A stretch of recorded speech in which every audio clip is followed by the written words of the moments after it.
हम लोग श्रीमद् भागवतम के तीसरे स्कंद के 19वें अध्याय के 5वें श्लोक से आगे पढ़ेंगे। चौथे में हमने सुना था, स तदा लब्ध तीर्थोपि न बभादे निरायुधम मानयन समृद्धे धर्मम विश्वक्सेनम प्रकोपयन।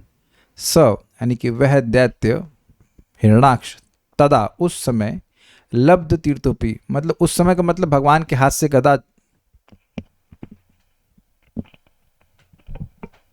भगवान के हाथ से गदा छूट गई थी। वो निहत्थे थे, फिर भी उन पे मारने का उनको मारने का अवसर था उस दैत्य के पास, इसलिए कह रहे हैं लब्ध तीर्थोपि न बबाधे निरायुधम। लेकिन भगवान आयुध से रहित थे, इसलिए उन पर आक्रमण नहीं किया। क्यों? समृद्धे धर्मम मानयन, वह युद्ध के धर्म का सम्मान कर रहा था और इस कारण से उसने विश्वक्सेनम प्रकोपयन, भगवान विष्णु को, भगवान वराहदेव को प्रकृष्ट रूप से कुपित किया। अब इसके आगे क्या होता है देखते हैं। मेरे पीछे बोलिए। गदायाम अपविद्धायाम हाहाकारे विनिर्गते, गदायाम अपविद्धायाम हाहाकारे विनिर्गते, मानयामास तद्धर्मं सुनाभं चास्मरद विभु, मानयामास तद्धर्मं सुनाभं चास्मरद विभुः। गदायाम अपविद्धायाम हाहाकारे विनिर्गते, गदायाम अपविद्धायाम हाहाकारे विनिर्गते, मानयामास तद्धर्मं सुनाभं चास्मरद विभु, मानयामास तद्धर्मं सुनाभं चास्मरद विभुः। गदायाम अपविद्धायाम हाहाकारे विनिर्गते, गदायाम अपविद्धायाम हाहाकारे विनिर्गते, मानयामास तद्धर्मं सुनाभं चास्मरद विभुः, मानयामास तद्धर्मं सुनाभं चास्मरद विभु।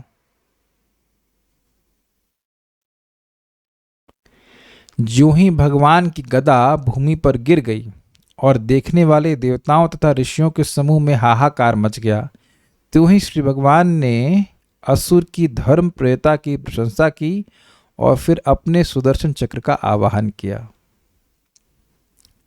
अन्वय, गदायाम अपविद्धायाम, उस गदा के गिर जाने पर, यानी भगवान की गदा के गिर जाने पर, और हाहाकारे विनिर्गते, हाहाकार मच गया, हाहाकार मच जाने पर ऐसा कहना चाहिए। विभु, वराह भगवान ने तद्धर्म, उसकी धर्म बुद्धि का मानयामास, सम्मान किया, और सुनाभम अस्मृत, सुदर्शन चक्र का स्मरण किया। आप लोग भी स्मरण कीजिए आम का, बेर का, कुछ देख लीजिए, चक कीजिए, कुछ प्रकट हो रहा है। रुकिए, ठहर जाइए, मैं भी स्मरण कर रहा हूँ। कुछ नहीं प्रकट हो रहा, इसीलिए कह रहे विभु, भगवान ने स्मरण किया और उनका आयुध प्रकट हो गया। अच्छा होता ना किस तरह से हम लोग कुछ, मतलब भारत के सैनिक होते, कोई भी उनको मिसाइल दागनी स्मरण किया हाथ में आ जाए, लेकिन ऐसा होना नहीं है।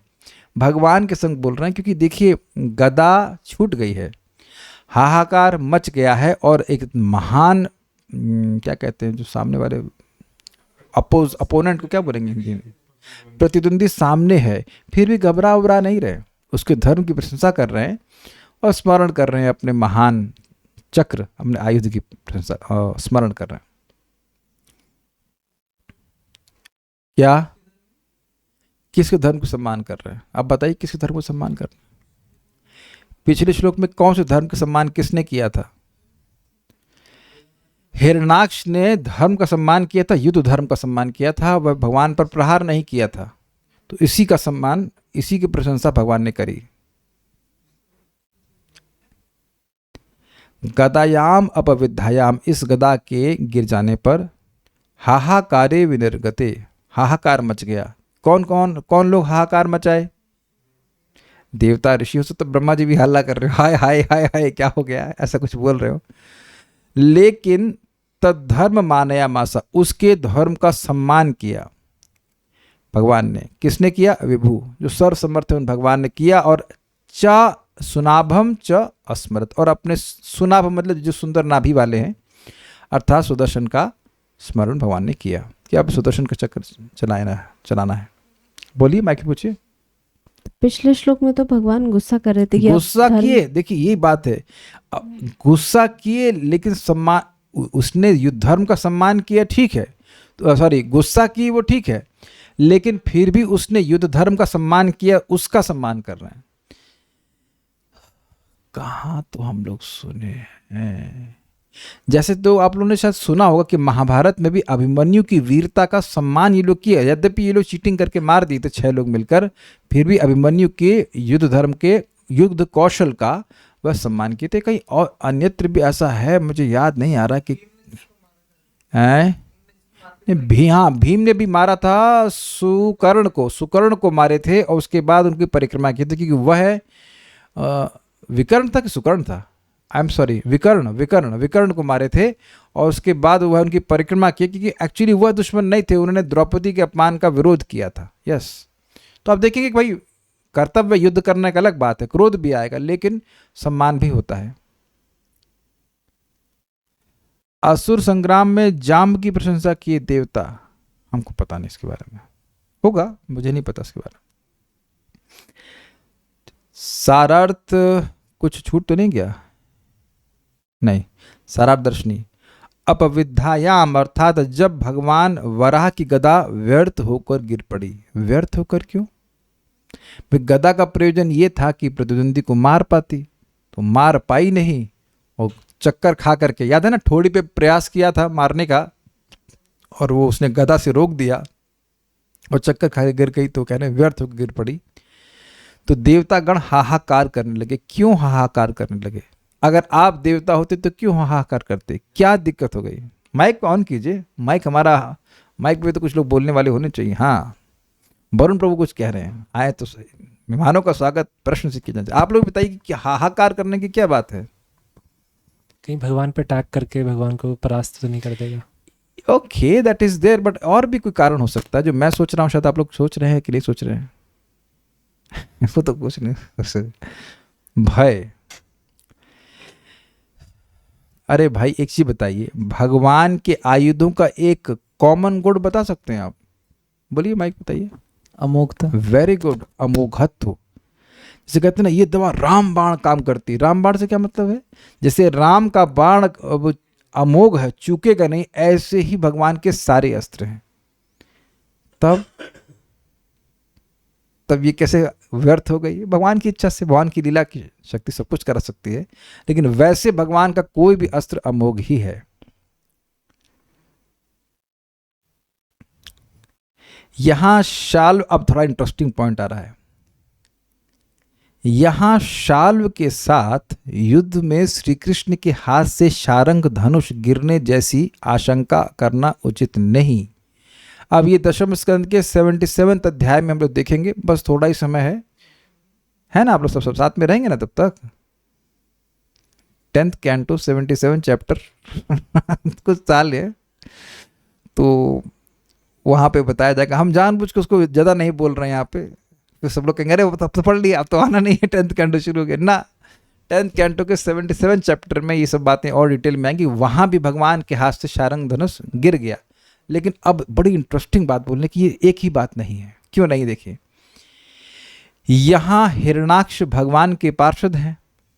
अब आप लोगों से पूछो कि सल्व कौन है, तो सल्व के लिए एक वो कृष्णा बुक देखें, हाँ ये तो डिस्ट्रीब्यूशन कर देते हैं। कितने लोगों के पास ये पुस्तक हिंदी अंग्रेजी में है? कृष्णा बुक आपके पास नहीं है? एक दो। तो जिन लोगों के पास है, मेरे पास मतलब नहीं है कि है मेरे पास का मतलब बोलो नहीं है कि है। तो इसका चैप्टर नंबर 77 है। अरे बड़ा मजेदार है। इसमें ये हवाई जहाज लेके आया था द्वारका में मारने के लिए। सुखोई था कि F-35 था, हमको नहीं पता, लेकिन कोई भी नहीं उसके आगे। आजकल का कोई विमान इस विमान के आगे नहीं हो सकता। उस पर पूरा एक विमान पे एक पूरा मतलब नगर सिटी बता था, ऐसा तो आज तक कोई नहीं बना पाए हैं। और वहां से वो भी फाइटर प्लेन, उस पर भी वो वहां से बाण मार रहा है, क्या क्या मार रहा था, अस्त्र मार रहा था। तो अधिक जानकारी के लिए कृष्णा बुक का 77th चैप्टर पढ़ें, तो कुछ कथा आपको वहां से मालूम चल जाएगी। मुझे तो गर्मी लग रही है, इन लोगों को आप पूछ कहाँ गया?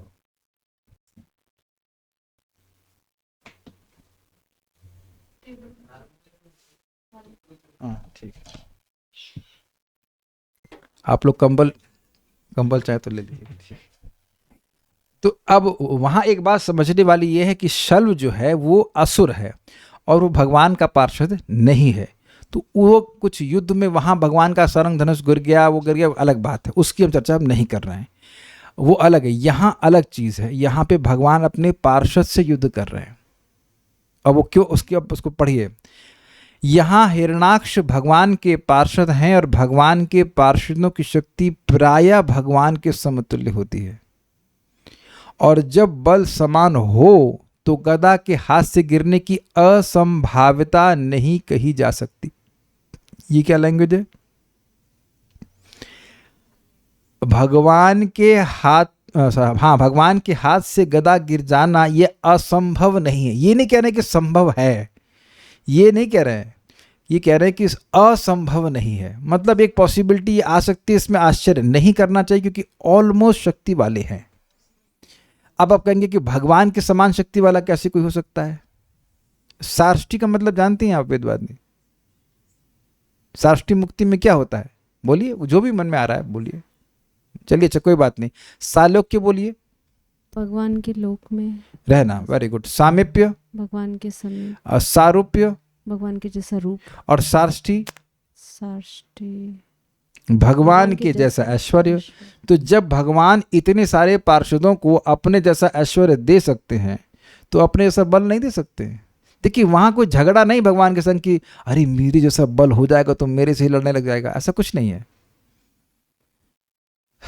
कुछ ग्रहण कर रहे हैं तो ये भगवान के समान बल वाले ही हैं, ऐसा कुछ ग्रहण करें, वो भी भगवान की इच्छा से ही। अब ये कितनी अजीब सी बात है। What do you mean by that? भगवान की शक्ति असीमित है, तो इनकी भी शक्ति, yes you can fill in the blanks, भगवान की शक्ति से ऐसा भगवान कर सकते हैं, लिखा है यहाँ पे, और ऐसा है। जब अच्छा ये बताइए, क्या भगवान का सौंदर्य सीमित है? क्या भगवान का ऐश्वर्य सीमित है? तो जब दोनों ही चीजें अनंत अनंत वैकुंठ के पार्षदों को दे रखी हैं, तो अपने ही पार्षदों को अपने समान बल देने में क्या दिक्कत है? वहां ईर्ष्या जैसी कोई चीज तो है नहीं, मासरता भी नहीं है। फिर भी वो सभी लोग अपने आप को भगवान का सेवक ही मानते हैं, अनादिकाल से मानते आ रहे हैं। तो बात यह है कि यहां भगवान के हाथ से अगर गदा गिर गई तो इसमें कोई आश्चर्य नहीं करना चाहिए, कोई दोष नहीं सोचना चाहिए, क्योंकि वो भगवान के समतुल्य है। किंतु यदि बल बराबर न हो तो युद्ध का आनंद भी उत्पन्न नहीं होता। तो प्रश्न ये भी हो जाएगा कि भाई बल बराबर भगवान क्यों रखे? भगवान को वीर रस का आस्वादन करना था। प्रभु जी लोग, आप लोग कभी अपने आप को ऐसे देखना, डल्ले वल्ले बना ले, कहीं सामने खली है, खली जानते हो, बहुत बड़ा पहलवान, उसके सामने क्या है, हम लोग 10-20 लोगों को उठाकर से फेंक देगा, तो वो कोई उसको मजा भी नहीं आएगा, वो कहेगा हम पेमेंट करोगे तब भी नहीं लड़ेंगे हम।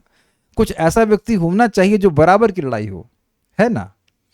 तो इसलिए भगवान जब वीर रस का आस्वादन करना चाहते हैं तो आवश्यक है कि जो उनका पार्षद होगा वह पार्षद उन्हीं के समान शक्तिशाली होगा। तो इसलिए कह रहे हैं दोनों चीज़ें होना जरूरी है। भाई भगवान को बेसारी घटना हो क्यों रही है, सारा बवाल अगर कह लीजिए हो रहा है क्योंकि भगवान को वीर रस का आस्वादन करना था। जैसे घरों में कभी कभी प्रभु जी की कोई इच्छा होती है आज ये बनना चाहिए और वो डिश में बहुत बवाल होता है, तो क्यों एक इच्छा की वजह से वो सारा झंझट माता जी लोग सहन करते हैं। ये बनाना है, उसको सुखाएंगी, फिर ये करेंगी, फिर वो करेंगे, प्रभु जी को ये चाहिए, ऐसा देखा गया है। तो हमारे प्रभु जी को, भगवान विष्णु भगवान को वीर रस का आस्वादन करना है, तो इतना सारा ड्रामा हो रहा है इसके पीछे। तो वहां जब अल्टीमेट क्लाइमैक्स आया उस समय हिरणाक्ष कहे नहीं मेरे पेट में दर्द हो रहा है, मेरे से गदा उठ नहीं रही है, तो 2-4 लोग मिलकर उठाए। तो ऐसा थोड़ा है। आप लोग थोड़ा अंदाज, एक कहानी सुनाना चाहते हैं, हमने सुनी है और बड़ी मजेदार कहानी है। एक बार रावण, क्या था, रावण को कोई बोला कि भगवान, हाँ रावण को विभीषण जी ही बोले थे कि भगवान श्री राम को सरेंडर कर दो। कहता नहीं नहीं मैं बहुत शक्तिशाली हूँ। तो ये गया बलि महाराज के पास सहायता मांगने के लिए कि हम भगवान राम से युद्ध करना चाहते हैं, बलि महाराज आप हमारी सहायता कीजिए, आप भी असुर परिवार में हैं। तो बलि महाराज का ऐसा करिए, वहाँ जाकर के कुंडल है उसका हिरण्याक्ष का, वो उठा के लेके आई है। हिरण्याक्ष का था, यस। तो रावण साहब बड़े गए वहां पे देखने के लिए, तो कुंडल क्या था, वो सोने का इतना बड़ा पहाड़ जैसे था, उसको उठा ही नहीं पाए। तो आप सोचिए कि फिर वो बोले बलि महाराज कि जिस हिरण्याक्ष के नाक का कुंडल या जो भी मेरे अब जो भी मान लीजिए कान कुंडल कहीं का, वो तुम उठा नहीं पाए हो, उसको भगवान एक झापड़ से मार दिए थे। यही भगवान राम मतलब वराह रूप में एक झापड़ से मार दिए थे, तो तुम उनसे युद्ध करने चले हो। तो मैं एक अंदाज दे रहा हूं कि हिरण्याक्ष कितना बलशाली था। कुंडल इज इक्वल टू एक पहाड़। तो ऐसा भगवान रूप उसको शक्ति दिए थे, इस कारण से वह, ताकि उनका युद्ध का आनंद उत्पन्न हो जाए, ये बात बोलते हैं। अतः इस प्रसंग में वराह देव के हाथ से गदा का गिरना उनके उत्साहवर्धन का द्योतक है। ये एक आभूषण यानी गुण है, दोष नहीं, अर्थात ये दोष नहीं बल्कि उनके सौंदर्य का आभूषण है। कुछ ग्रहण कर पा रहे हैं? अगर इस प्रकार से गदा युद्ध में उनकी गदा नहीं गिरती, या कह लीजिए कि गदा गिरने से उनका युद्ध का उत्साह और बढ़ गया, तुमने मेरी गदा गिराई, अब बताता हूं मैं तुमको। तो इसलिए अब भगवान अपना सुदर्शन चक्र का आवाहन कर रहे हैं। और भी बात यह है कि प्रेमवश होकर भगवान अपने भक्तों के सम्मुख सैकड़ों बार पराभव स्वीकार करते हैं। यही भाव अग्रिम श्लोक के पद स्वपार्षद मुखेना अर्थात अपने श्रेष्ठ पार्षद विजय के साथ मिलन में भी प्रकट होता है। विजय है, यहाँ से बात कुछ आ रही कि विजय है, ठीक है, जय विजय में से विजय है। पॉइंट इज दैट कि अगले श्लोक में आएगा, देखिएगा श्लोक में ये लिखा हुआ है, स्वपार्षद मुखेना विसज्यमानम, अपने पार्षद मुख्य से ये विशेष रूप से सज्जमान थे, विशेष रूप से मिले थे, जैसे एक विशेष मीटिंग कह लीजिए थी। तो पॉइंट ये है कि भगवान अपने पार्षदों से हार जाते हैं, ये कोई नई बात नहीं है। गोलोक में तो हारते भी हैं, ये नहीं करूँगा हारते ही हैं, कभी भगवान की पार्टी हारती है, कभी बलराम जी की पार्टी हारती है, वो डिपेंड कि कौन हारता है। जैसे वो प्रलंबासुर के वध के समय बलराम जी की पार्टी जीत गई थी और भगवान कृष्ण की पार्टी हार गई थी, सही बोल रहा हूँ ना? हाँ, और प्रलंबासुर भगवान कृष्ण की पार्टी में था। उसका मतलब ये धारणा थी कृष्ण बहुत शक्तिशाली है, बलराम जी को मारूंगा। बलराम जी मार दे, खत्म। उस कथा को भी आप कृष्ण बुक से पढ़ सकते हैं। सो द पॉइंट इज कि भगवान श्री कृष्ण प्रेमवश अपने पार्षदों से हार जाते हैं, इसमें कोई आश्चर्य की बात नहीं। ऐसे तो अर्जुन के वो सेवक भी बन गए, तो कोई बहुत बड़ी बात नहीं। तो इसलिए आश्चर्य नहीं करना चाहिए कि भगवान की गदा क्यों गिर गई। ये कुछ समझ पा रहे हैं? ये वाली कमेंट अगले श्लोक में लिखा है कि वह अपने जो मुख्य पार्षद हैं उससे युद्ध कर रहे हैं। तो भगवान के लिए अपने पार्षद से हार जाना ये कोई उनके लिए बड़ी बात नहीं। भीष्मदेव के सामने उनकी अपनी प्रतिज्ञा को तोड़ती, कई बार ऐसा करते हैं।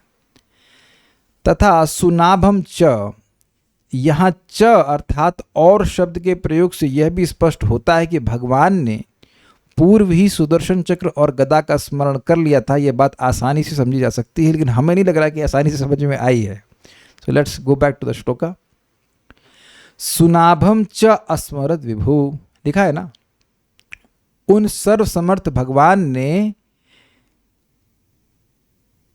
सुनाभ अर्थात सुदर्शन का भी स्मरण किया। भी ले लीजिए और ले लीजिए, मतलब चा से मतलब यह है कि भगवान ने युद्ध के समय में ही, युद्ध की शुरुआत में ही चक्र और गदा का स्मरण किया था। गदा का प्रयोग पहले किए थे, लेकिन चक्र पहले से सोच के आए थे कि जरूरत पड़ेगी तो चक्र भी चलाऊंगा। ये कोई आश्चर्य की बात नहीं है। Imagine yourself as a fighter pilot. तो एक ही प्रकार की मिसाइल लेके नहीं चलते हैं आप, ये भी लेके चलते हैं, फिर वो वाली भी लेके चलते हैं, और बहुत सारे की होती हैं, आप लोग नहीं जानते इसके बारे में। नहीं, खराब वाली बात नहीं, एक ये चलाएंगे, उसके बाद अगर मौका लगे तो यह भी चलाएंगे। जैसे मिसाइल भी होती है और गोलियां भी होती हैं और बम भी होते हैं, वो दो तीन तरह के, तो पहले से ही लोड करके चलते हैं। तो ऐसे यहाँ बोल रहे हैं कि भगवान पहले से ही लोड करके चले थे, इस समय चक्र प्रकट हो गया। ओके, आगे और इस पर भी कुछ कमेंट्स हैं अगले श्लोकों में। ये व्यग्र चक्र में तम व्यग्र चक्रम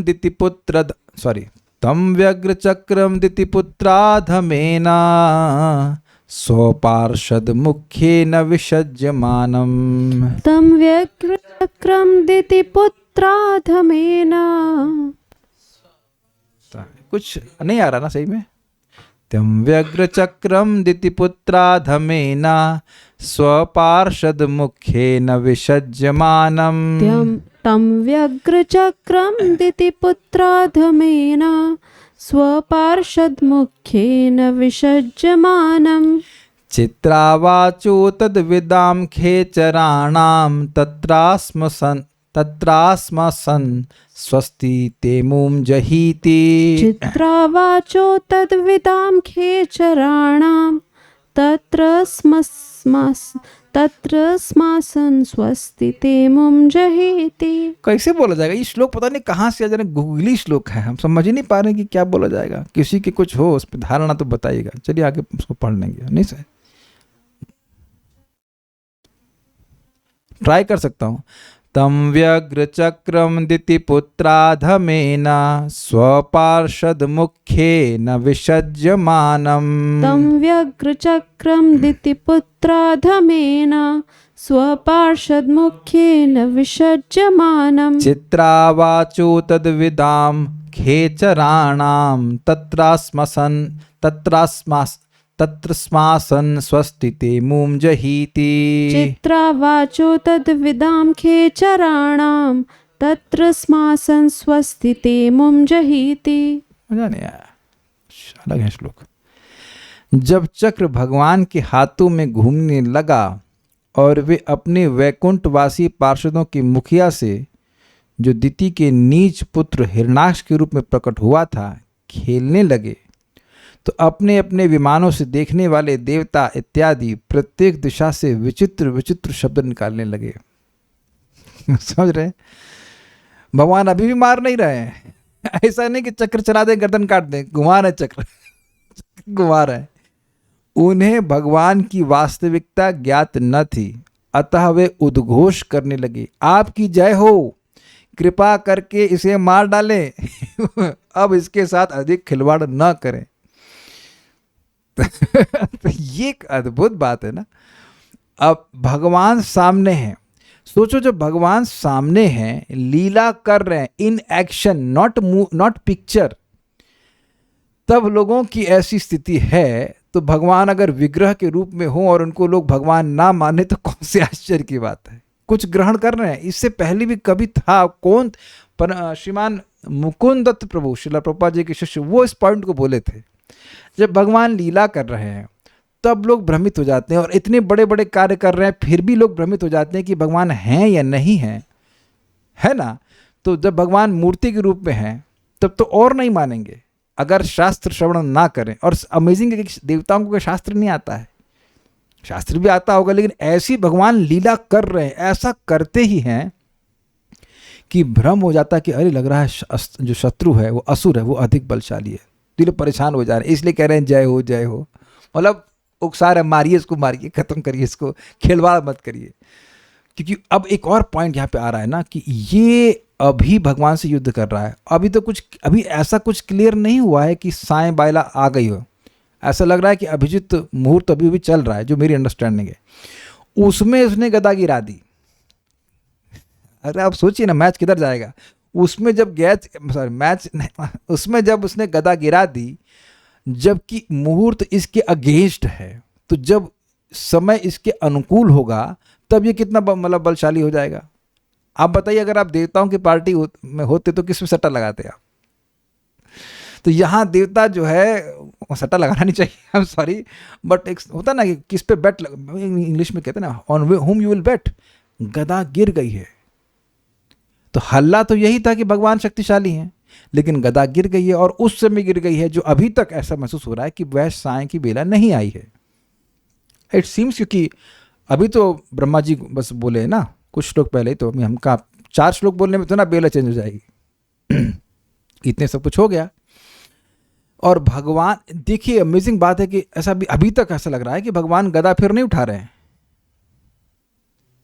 गदा नहीं उठा रहे हैं, अब चक्र ले रहे हैं। तो गदा का क्या प्रयोग नहीं रहेगा?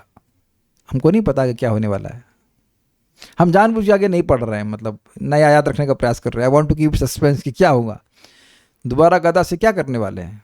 चक्र का उपयोग करेंगे। तो गदा तो फेल हो गई। तब तो एक बहुत बड़ी हार हुई ना, पराजय मानी जाएगी कि नहीं जाएगी? मानी जाएगी। तो यहां पर देवताओं का परेशान होना स्वाभाविक सी बात है कि भगवान के हाथ से गदा छूट गई है और अभी भी भगवान खिलवाड़ ही कर रहे हैं, उसको मार नहीं रहे हैं। और अब साय की बेला भी आ रही, इसीलिए कह रहे हैं आपकी जय हो, कृपा करके इसको मारिए और खिलवाड़ मत करिए। खिलवाड़ का आपने नतीजा देख लिया, गदा गिर गई आपके हाथ से। ऐसा ना हो कि चक्र फिसल जाए, फिर क्या करेंगे? फिर किसको बुलाएंगे आप?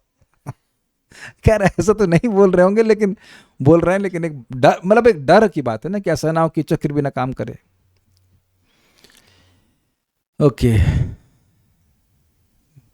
मुख्येन स्वपार्षद, प्रमुख अपने पार्षद, ये अंतरंग रूप से, आंतरिक रूप से अपने पार्षद। अधमेन दितिपुत्र, दुष्ट हिरणाक्ष के साथ, ये बाह्य रूप से हैं। कुछ समझ पा रहे हैं? डुअल पर्सनालिटी, बाह्य रूप से वे दितिपुत्र हैं और अधम असुर हैं, और आंतरिक रूप से वे भगवान के पार्षद, मुख्य पार्षद हैं। उनके साथ विसज्यमानम, खेलते हुए। श्रीधर स्वामी इसको कहते हैं विशेष रूप से मिलते हुए। जैसे कोई व्यक्ति अपने मित्र से विशेष रूप से मिलता है तो खूब मतलब मजाक करता है, मस्ती करता है, तो उस अर्थ में यहां पे बोल रहे हैं विसज्यमानम, खेलते हुए। और व्यग्र चक्रम, सुदर्शन चक्र घुमाते हुए। अब आप ये बताइए कि व्यग्रता का अर्थ क्या होता है वेदवाद में? व्यग्र मतलब क्या होता है? बोलिए, हिंदी में क्या होगा व्यग्र का अर्थ? बहुत ही आतुर, व्याकुल, एंजाइटी, व्याकुल। अब मेरा प्रश्न ये है कि भाई चक्र साहब क्यों व्यग्र हो गए? ये प्रश्न आएगा कि भाई चक्र व्याकुल क्यों हो गए। आप पहले से पढ़ के आए, हम भी पहले से पढ़ के आए, इसीलिए बोल रहे हैं कि भगवान ने मेरा स्मरण किया है। युद्ध के समय इस आपातकाल में भगवान ने मेरा स्मरण किया, भगवान ने मेरा, इसलिए चक्र व्याकुल हो गए सेवा के लिए। तम अतद, तम उन भगवान की होना चाहिए, उन भगवान के अतद, उनके प्रभाव को नहीं विदाम, जानने वाले। अतद विदाम मतलब भगवान के प्रभाव को नहीं जानने वाले, या उस सुदर्शन के प्रभाव को नहीं जानने वाले। तम मतलब उन भगवान के, और उसके बाद अतद विदाम, उन भगवान के प्रभाव को नहीं जानने वाले। एक और आचार्य कहते हैं या उन भगवान के सुदर्शन के प्रभाव को नहीं जानने वाले। खेचराणाम, देवताओं की, खेचर मतलब होता है, खे मतलब होता है आकाश, और चर मतलब चरने वाले, जो आकाश में चरते हैं अर्थात आकाश में विचरण करते हैं, उन देवताओं की। तत्र यानी वहां का मतलब जहां युद्ध हो रहा था। चित्राह वाचः आसन, आश्चर्यजनक वाणी सुनाई पड़ी। की क्या सुनाई पड़ी? ते स्वस्ति, आपकी जय हो, आप अमम जहीति, इस दैत्य को मार डाले, मतलब खिलवाड़ ना करे उसके साथ। तम व्यग्र चक्रम दितिपुत्राधमेन स्वपार्षद मुख्येन विसज्यमानम।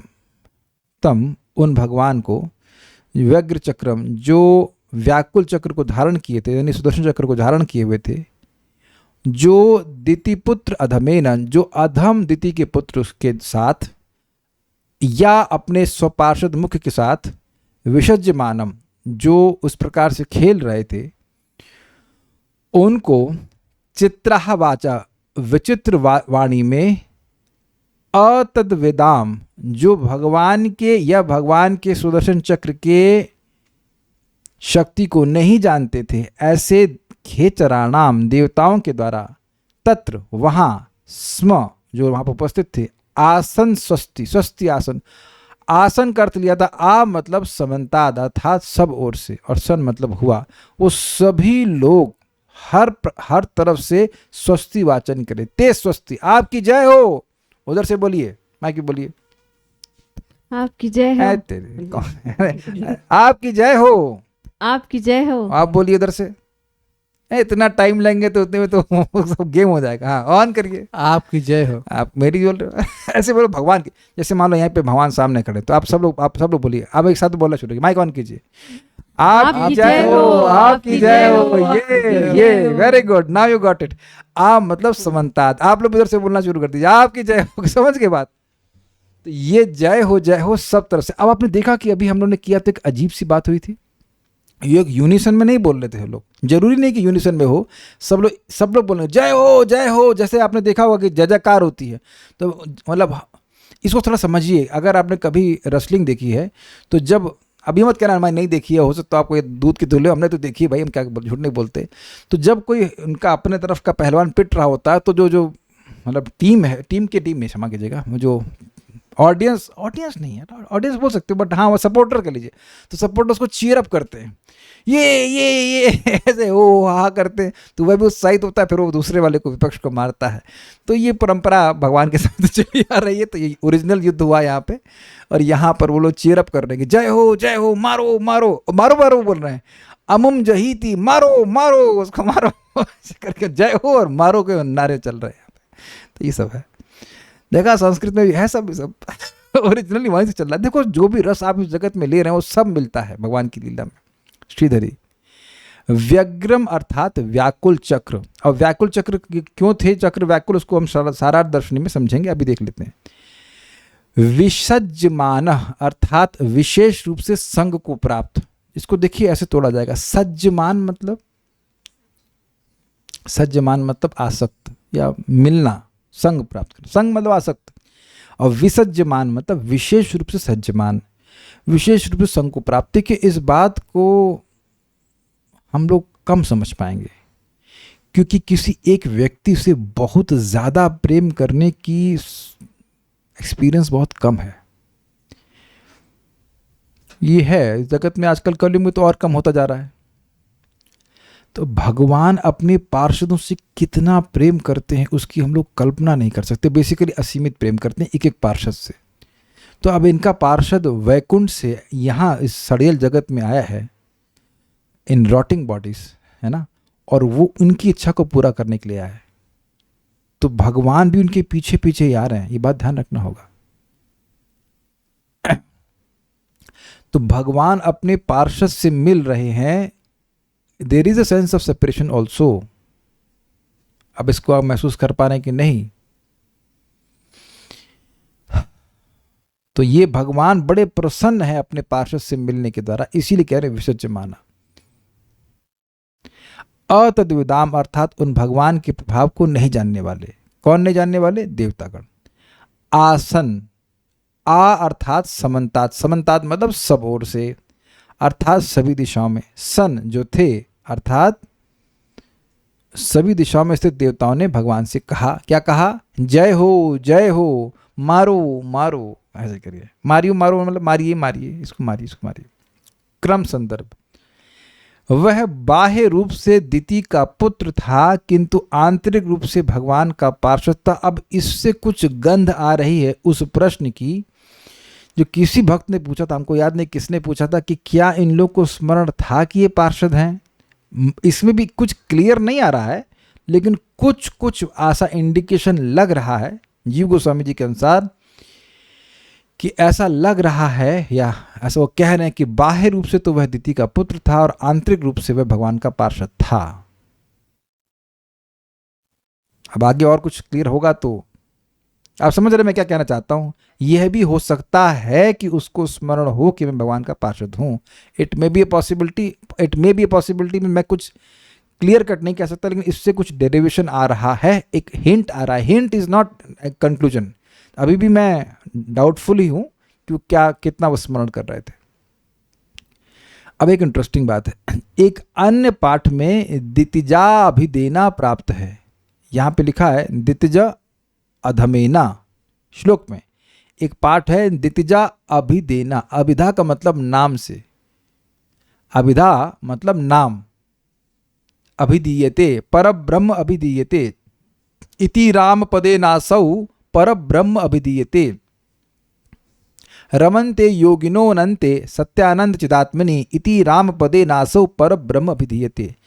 जिनमें योगी जन अनंत सुख में रमण करते हैं उनको राम कहते हैं, इसलिए राम शब्द से परब्रह्म को अभिधीत किया जाता है। अभिधीत मतलब नाम देना, ठीक है। तो दितिजा अभिदेना मतलब जो दिति का पुत्र है, बस नाम मात्र का ही पुत्र था, वह जो केवल नाम मात्र के लिए ही दिति का पुत्र था, वास्तविक रूप से भगवान का पार्षद था। ये से ही कुछ बातें समझ में आ रही हैं। हिंट हो रहा है कि उसको स्मरण था कि वह पार्षद है, नाम मात्र में वह दिति का पुत्र था। अब एक प्रश्न, अगर उन्हें याद होता तो पूरी तरह लीला में पार्ट कैसे लेते? पता नहीं आपने कभी ड्रामा किया है कि नहीं। तो अब ये जितने भी हीरो हैं, जो अच्छे अच्छे हीरो होते हैं, अच्छी एक्टिंग करते हैं, तो वो कैसे एक्टिंग कर लेते हैं वहाँ पे। तो अब है ऐसा, हमने पिक्चर देखी नहीं है, लेकिन हमें सुना है कि एक देवदास नाम की कोई पिक्चर थी जिसमें कौन थे हीरो? अरे शाहरुख खान नहीं भाई, उससे पुरानी वाली, क्या नाम, जो भी होगा, अब जो भी होंगे, हमने उसमें पैदा ही नहीं हुए थे, लेकिन सुना है कि उसमें वो देवदास खूब शराब पीता था। मतलब रियल स्टोरी में, जो भी वो भी रियल है कि नहीं पता, लेकिन जो उसके हीरो थे वो शराब कभी नहीं पिए, लेकिन ऐसा लगा कि वो मतलब एक्टिंग बड़ी अच्छी करी। कौन थे, हमको भूल रहे हैं अब, कोई पुराने ज़माने के कोई व्यायाम भक्त हो तो उनको पता होगा। Any how, Dilip Kumar, yes, हमको से भी नहीं, आप तो पैदा भी नहीं थे, आपको कैसे पता है? Anyways, Dilip Kumar, yes. So he had that potential. एक और भी हमने सुना है कि एक वो था, उसका नाम Keshto Mukherjee something, some I know, वो कॉमेडियन था। वो हर फिल्म में शराब पीते हुए दिखता था, और सुना है कि चाय की पत्ती का पानी होता था। वो कभी शराब पिया ही नहीं, लेकिन हर मूवी में वो दिखाते थे कि शराब पी के बोल रहा है। उसने टीटो टॉलर बोलते हैं, उसने जिंदगी में कभी शराब ही नहीं पी है। तो जब कोई जिंदगी में शराब पिए ही नहीं, और वो ऐसे एक्टिंग कैसे कर सकता है कि शराब पिया हुआ है? तो पीपल, मैं उदाहरण दे रहा हूँ कि यहाँ पे लोगों के पास क्षमता होती है, ऐसा कर लेते हैं। तो भगवान तो कुछ भी कर सकते हैं, कुछ भी व्यवस्था कर सकते हैं, लेकिन अभी मुझे कुछ हिंट मिले, हो सकता है भगवान आगे कुछ और क्लियर करेंगे। सारा दर्शनी व्यग्र चक्रम, अर्थात जिनका चक्र व्याकुलता से युक्त है कि हाय हाय भगवान ने मुझे स्मरण किया है, इसलिए वह चक्र स्वयं ही व्याकुल होकर जिनके हाथ में स्थित हो गया। अब ये क्या मतलब है? देखिए, पिछले श्लोक में वर्णन था कि सुनाभम च अस्मरत, ये शब्द था ना, वह सुदर्शन चक्र का स्मरण किए। और अब आप ये देखिए कि भाई सुदर्शन चक्र भी भगवान का एक पार्षद है, ये पता है ना आप लोगों को। भगवान के जो आयुध हैं वह भी व्यक्ति रूप में भगवान की वैकुंठ में सेवा करते हैं। तो वो एक व्यक्ति हैं, तो बड़ा इसको क्लियर समझ लीजिएगा कि ऐसा ना सोचे कि भाई हमारे से कहा कि मान लीजिए मैंने अभी अपने मटके का स्मरण किया, लोटा, नॉट मटका, लोटा, तो लोटा एक व्यक्ति नहीं है, तो लोटे को कोई व्यग्रता नहीं होगी। लेकिन मान लीजिए कि हमारा कोई प्रियतम व्यक्ति है और वो कठिनाई में है, और बहुत बड़ी कठिनाई में है, और वो स्मरण करेगा, तो उससे पहले कि आप सहायता करें आप व्याकुल हो जाओगे। उसमें बहुत सारे भाव हैं, एक भाव तो ये, दूसरा बात कि इस कठिनाई में भगवान है कि गदा छूट गई है, निहत्ते हैं, और सामने इतना बड़ा दैत्य है, भगवान कोई मार नहीं सकता है, लेकिन सुदर्शन चक्र उनको व्याकुलता नहीं होगी कि भगवान की सहायता करनी है। और ऐसे में भगवान ने स्मरण किया उनका, तो स्मरण तो भगवान किए, लेकिन प्रकट वो खुद से होगा, ये कहना चाहते हैं। व्याकुलता में वो प्रकट अपने आप ही हो गए। देखिए, इस बात को समझिए, अम्बरीश महाराज के ऊपर जब कृत्या उत्पन्न करी थी दुर्वासा ने, तो वह सुदर्शन का स्मरण भी नहीं किए थे। लेकिन भक्त का ऐसा नाश हो जाए, ऐसा सुदर्शन सहन नहीं कर सकते, उनको सेवा में लगाए थे भगवान विष्णु की, इनकी रक्षा करो, तो वह अपने से आ गए थे अम्बरीश महाराज की रक्षा करने के लिए। तो कुछ ये सेंस कह रहे हैं कि भगवान ने तो स्मरण किया, लेकिन उस स्मरण के प्रभाव से ये व्याकुल होकर तुरंत ही उपस्थित हो गए भगवान की सेवा में। ये बात इसलिए बोल रहे हैं। अमेजिंग है नहीं? This is amazing what every shloka has. आप ऐसी कहानी पढ़ के चले जाएंगे तो कभी इसको टच भी नहीं कर सकते कि व्यग्र चक्र का मतलब क्या हो सकता है। कितना बड़ा आशीर्वाद है ना एक एक शब्द का। इस पर आशीर्वाद ही दे रहे हैं ना आचार्य की, कैसे कैसे बात आ रही है। हम कभी सोच भी सकते नहीं इसकी ऐसा हो सकता है। और ये ध्यान रखिएगा कि चक्र भी एक व्यक्ति है। हाय हाय भगवान ने मुझे स्मरण किया, तुरंत पहुंच गए। इतना ही मैं समझ पा रहा हूं। यहां इस श्लोक में दितिजाधमेना, दितिपुत्राभिदेना और दितिपुत्राधमेना 3 पाठांतर प्राप्त होते हैं। क्या मतलब है इसका? दितिज प्लस अधमेना, मतलब दिति का पुत्र वह उस अधम के द्वारा, तो ये तो श्लोक में मिला हमको, दितिपुत्र अभिदेना, जो नाम मात्र के लिए दिति का पुत्र था। तो वो अर्थ होगा जो क्रम संदर्भ में लिया कि बस वो मुख्य रूप से तो भगवान का पार्षद था, नाम मात्र के लिए दिति का पुत्र था। और दितिपुत्र अभिदेना, सॉरी दितिपुत्र अधमेना, जो दिति का पुत्र है था और अधम था, ये वही अर्थ होगा। दितिजा अधमेना और दितिपुत्र अधमेना वो एक ही अर्थ है। उसके संग भगवान खेल कर रहे थे। विसर्जमानम अर्थात हिरणाक्ष के साथ युद्ध में सम्मिलित चक्रधारी भगवान विष्णु को देखकर देवतागण कहने लगे, मतलब भगवान विष्णु अपने पार्षद के संग सम्मिलित थे युद्ध में, उनको बहुत आनंद आ रहा था। इसीलिए पिछले श्लोक में इस बात को कहा गया था कि अपने पार्षद के संग वह युद्ध कर रहे हैं। देखिए इस श्लोक को देखिए, समझ में आएगी बात। पिछले श्लोक में उठाई गई बात कि भगवान के हाथ से गदा कैसे गिर गई, तो इस श्लोक से रेफरेंस देते हुए कहा कि स्व पार्षद मुखेन विसर्जमानम, अरे वह अपने पार्षद के संग जो केवल नाम मात्र में दिति का पुत्र था, वह तो उनका पार्षद था, वो पचा नहीं लेंगे, तो उसके संग वह इस प्रकार से खेल रहे थे।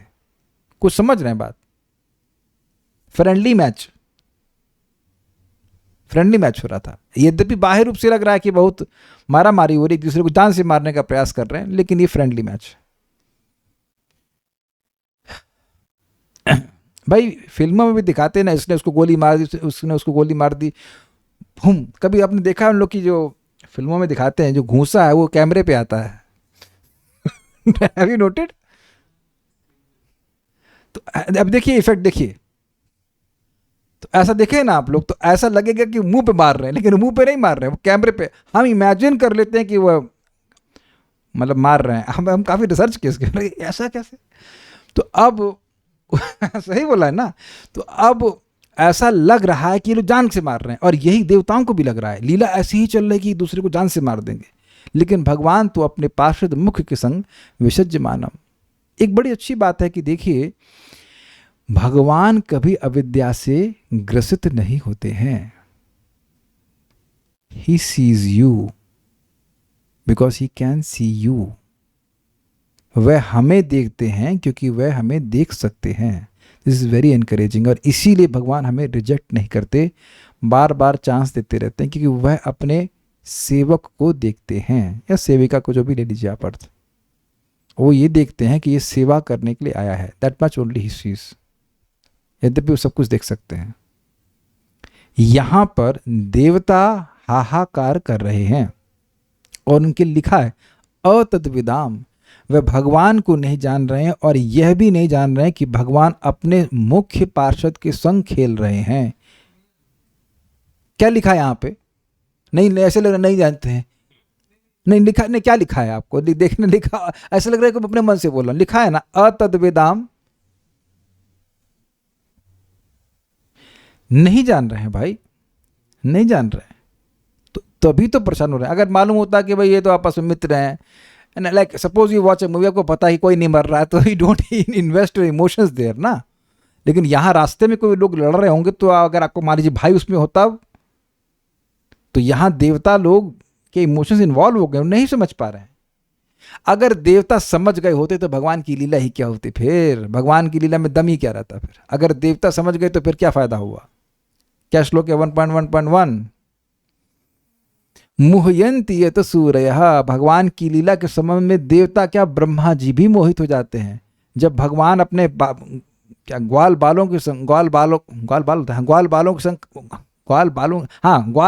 के संग खेल रहे हैं, और उनके हाथ से झूठा खा रहे हैं। मित्र आता कहता है, ऐसे दिखाएगा अपने टिफिन में, ओह इतना अच्छा, मैं किसी को नहीं दूंगा, मैं किसी, कोई मांगेगा तब भी नहीं दूंगा। तो अब वहां कृष्ण को लालसा हो गई, अरे मित्र दो, अरे मित्र दो, मित्र दो। तो ऐसा आंखें बंद करो, नहीं नहीं मैं किसी को नहीं दूंगा, नहीं नहीं दो मित्र दो। तो कहता हूँ आंखें बंद करो, मुंह खोलो, और मुंह में फूल डाल देता है। अरे तेरे, वही भगवान। कभी आप सोच सकते हैं ऐसा करने के लिए? नहीं। और उसके बाद भगवान झूठा छीन रहे हैं, झूठा खा रहे हैं, लेफ्ट हैंड से खा रहे हैं। बताइए कितनी गलत बात है। और ब्रह्मा जी भ्रमित, तो ये भगवान इन्हीं को बुलाया था, 5 हम सब मिल के गए थे, इन्हीं के ऑफिस में गए थे बुलाने के लिए। जब ब्रह्मा जी मोहित हो जाते हैं यद्यपि वही ब्रह्मा जी बुलाने के लिए गए भगवान को, तो ये छोटे मोटे देवता जो ब्रह्मा जी के बाद ही पैदा हुए हैं तो मोहित हो जाए तो कौन सी आश्चर्य की बात है। तो ये बड़ा इंपॉर्टेंट पॉइंट है। हाँ, तो मैं खाली ये बोल रहा था, इस श्लोक से प्रमाण लिया जा रहा है कि भगवान क्योंकि अपने पार्षद मुख्य से युद्ध कर रहे हैं तो उनके हाथ से गदा गिर जाना ये कोई असंगत नहीं है, ये असंभव बात नहीं है। ये बात समझाने के लिए इस श्लोक का रेफरेंस पिछले वाले में लिया गया था। आज तक कभी ऐसा, शायद आज तक तो नहीं, कम ही ऐसा होता कि अगले श्लोक का रेफरेंस पिछले में लिया जाए, लेकिन यहाँ पे लिया गया है। तो समझ में आ रही होगी कुछ कुछ बात, थोड़ा पढ़ लीजिएगा तो समझ में आ जाएगा बात। देखिए ये जो महाराज, ये जो बात हम लोग बोलते हैं ना कि एक बार आप पढ़ लेंगे, सुनने के बाद पढ़ लेंगे तो सहायता होगी, इट रियली वर्क्स। जैसे अभी कुछ दिन पहले महाराज ने रामानंद राय संवाद के बारे में बोला था, तो आज मैं उसको पढ़ रहा था तो एक अमेजिंग चीज़ स्ट्राइक करी। महाराज अनंत कृष्ण को बोले थे, पढ़े हैं, कहते हैं तो क्या क्या क्रम है, तो बोले साधन के बारे में बता रहे हैं, साध्य के बारे में बता रहे हैं। तो बोले महाराज क्रम से बोलिए, साध्य के बारे में पहले पूछ रहे हैं। और it was a very I opening thing for me. आज मैं जब उसको पढ़ रहा था तो उसमें चैतन्य महाप्रभु पूछ रहे हैं साध्य के बारे में, और उस पर पहले बताते हैं वर्णाश्रम वाली भक्ति, वर्णाश्रम का पालन करना चाहिए। तो आज तक, दैट मीन्स 26/5/2025 तक मैं यही सोचता रहा था कि ये साधन के बारे में बात कर रहे हैं। See how many years have pass, so many years. आप शायद पूरी जिंदगी यही सोचते रह सकते हैं, पूरी जिंदगी कुछ बिल्कुल गलत सोचते रह सकते हैं। महाप्रभु ने साधन के बारे में नहीं पूछा, पहले साध्य के बारे में पूछ रहे, साध्य के बारे में।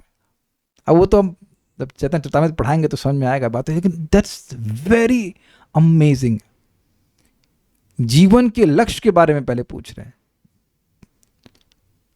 आज तक आपने यही सुना ना कि ज्ञाने प्रयास है, जो भगवान का श्रवण कीर्तन है वो साधन है भगवान की प्राप्ति का। तो अगर वो उत्तर है क्या नाम से रामानंद राय जी का, तो पहले प्रश्न को सुन लेना चाहिए। प्रश्न है साध्य क्या है, यानी कि जो हम श्रवण कीर्तन कर रहे हैं ये साधन नहीं है, ये साध्य है। ये साध्य का उत्तर दिया जा रहा है। मैं समझा पा रहा हूं मैं क्या कह रहा हूं? आपने कुछ पढ़ा होगा तो शायद आपने समझ पा रहे हैं मैं क्या कह रहा हूं। आप जीवन के साध्य के बारे में बताइए। और अभी भी मैं इसको नहीं रिकंसाइल कर पा रहा हूं। मैं फिर महाराज से पूछूंगा, मैं अभी भी रिकंसाइल नहीं कर पा रहा हूं। ये जो हम श्रवण कीर्तन कर रहे हैं ये साध्य है, क्योंकि एक दृष्टि आप जानते हो कि भक्ति में साधन और साध्य अलग नहीं है। In a sense we have already got the goal of life, we have already got the goal of life, क्योंकि हम श्रवण कीर्तन कर रहे हैं श्रीमद् भागवतम से। भाई मेरी तो अभी तक ये अंडरस्टैंडिंग बनी कि तो साध्य भक्ति के बारे में पूछ रहे हैं ना। सुधा पहले वर्णाश्रम की भक्ति, फिर कर्म रहित कर्म मिश्रित भक्ति, फिर ज्ञान मिश्रित भक्ति, फिर ज्ञान रहित ज्ञान शून्य भक्ति इत्यादि इत्यादि बहुत सारी भक्ति के बारे में बोल रहे हैं। और वो सब साध्य के बारे में बोल रहे हैं। ये जीवन का साध्य है, नॉट साधना। तो साधना क्या है? तो मैं खाली ये बोल रहा हूँ कि ये अभी मैं इस पे उस टॉपिक पे नहीं जा रहा हूँ। मैं खाली ये समझा रहा हूँ कि क्योंकि मैंने कुछ सुना, हम कुछ सुनते हैं एक लेवल से, लेकिन जब ऊपर से कोई बात सुनते हैं जो ऊपरी लेवल से बोली जाती है तब हमारी दृष्टि उसके प्रति चेंज होती है। फिर आप पढ़ते हैं तो बात और समझ में आती है। ये मैं कहना चाहता हूँ। That was my experience which I am sharing. 5-6 minute हैं हमारे पास।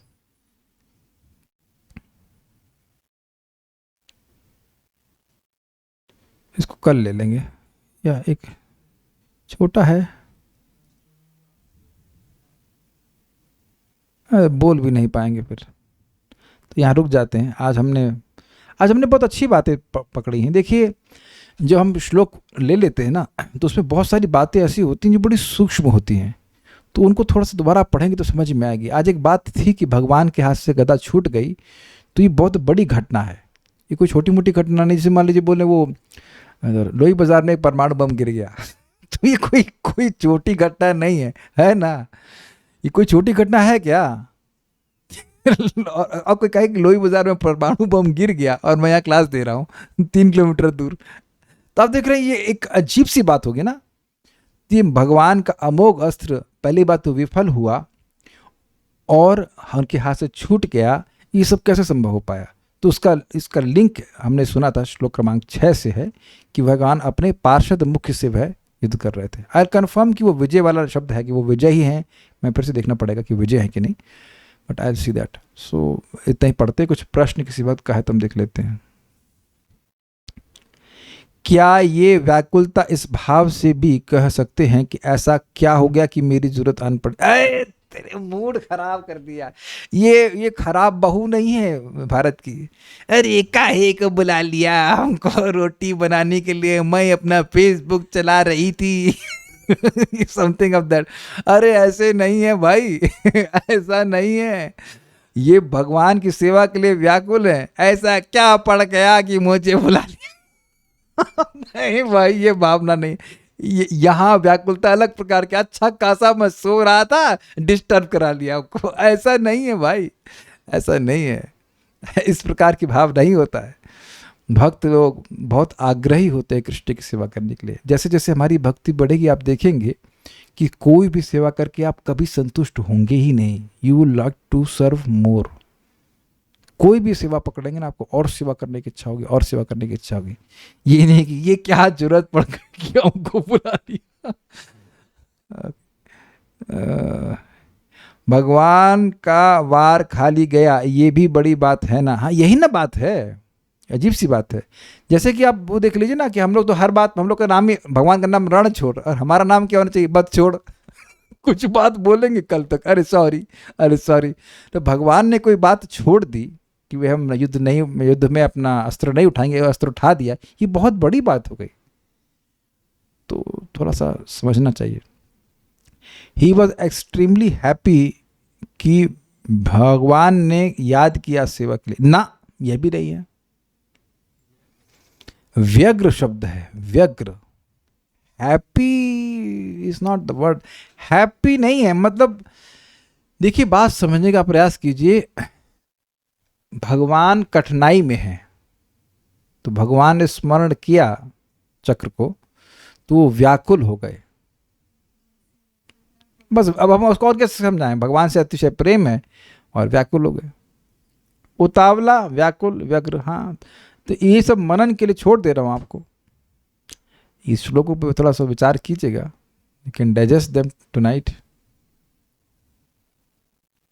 Stop now. श्रीमद् भागवतम की जय, श्रील प्रभुपाद की जय, निताय गौर प्रेमानंदे।